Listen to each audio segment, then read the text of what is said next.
สบายดีมื้อนี้อยู่กับช่อง DJ Gamer Channel เนาะมื้อนี้สิมาสอนเติมเกม ROV ด้วยบัตร Unitel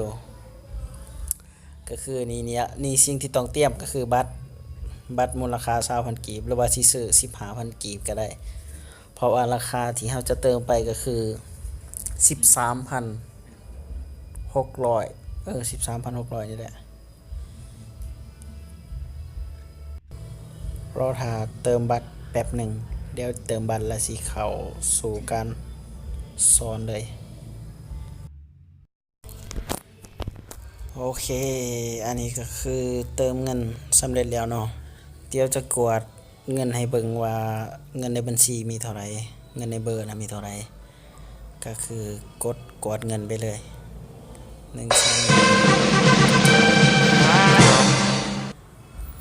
จะเห็นอยู่ยอดเงินอยู่ 20,715 กีบเนาะแต่ว่าเบอร์นี้สิบ่เซ็นเซอร์หรอกเพราะว่ามันเป็นเบอร์เติมเกมแล้วล่ะแล้วเขาไปที่เว็บ Goda Shop เหมือนเคยคือกันกับเติมเกม Free Fire นั่นแหละ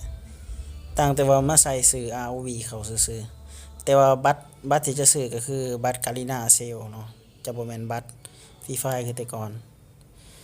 และในบัตร Garena มันจะมีบอกว่าเติมเกมอีหยังใดแหน่มันจะมีหนังสืออยู่ในแถบมันจะบอกว่ามันจะมีมีอีหยังจะมีมีROV มันจะเขียน AOV ใช่แล้วมีอีหยังบ่ Mobile Legends บ่ PB แล้วก็อีหยังว่าเห็นบ่แจ้งปานใดต่อไปก็เลือกราคาที่จะเติมก็คือ50เราจะเติม50แล้วเลือกเครือข่ายแล้วก็กดยืนยันแล้วการขั้นตอนนี้แม่นให้ใส่เบอร์โทรนะแต่ตัวนี้เติมตลอดก็เลยมันจะใส่ไว้อัตโนมัติเลยกดสืบต่อหลังจากใส่เบอร์โทรลงไปแล้วกดสืบต่อแล้วก็รอท่ารหัสที่มันจะส่งมาเนาะผ่าน SMS ส่งเข้าเบอร์ที่เฮาใส่ลงไปแหละโอเคนี่ก็คือรหัสที่มันส่งมาให้เนาะคือ180เฮาก็ใส่180ลงไปแล้วกดยืนยัน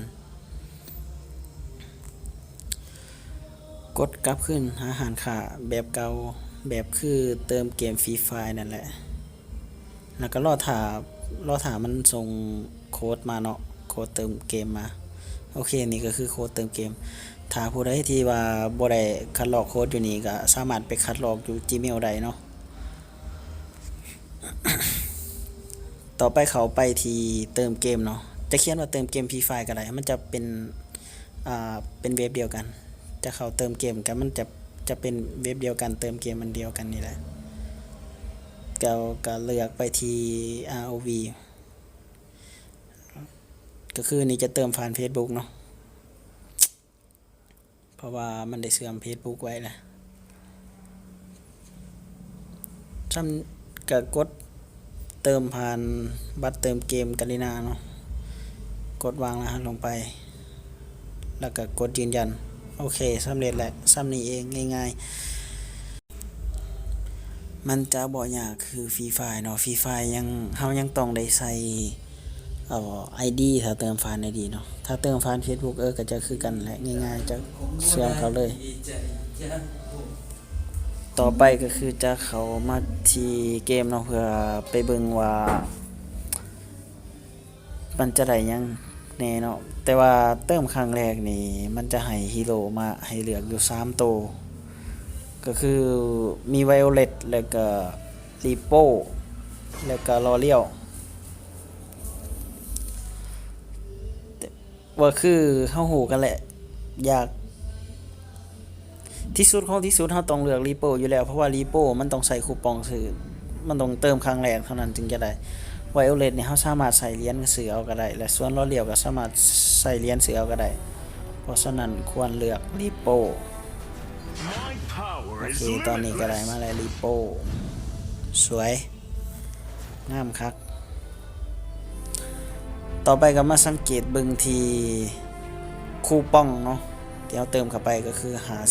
50บัตร Garena Sale 50มันจะได้อยู่คูปองอยู่36คูปองถือว่าน้อยเนาะสำหรับเกม ROV นี่มันถือว่าน้อยมันจะบ่หลายคือ Free Fire ถ้า Free Fire นี่เติมบัตร50จะได้100ปลายแล้ว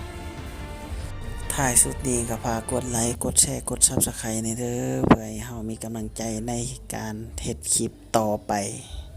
บ๊ายบาย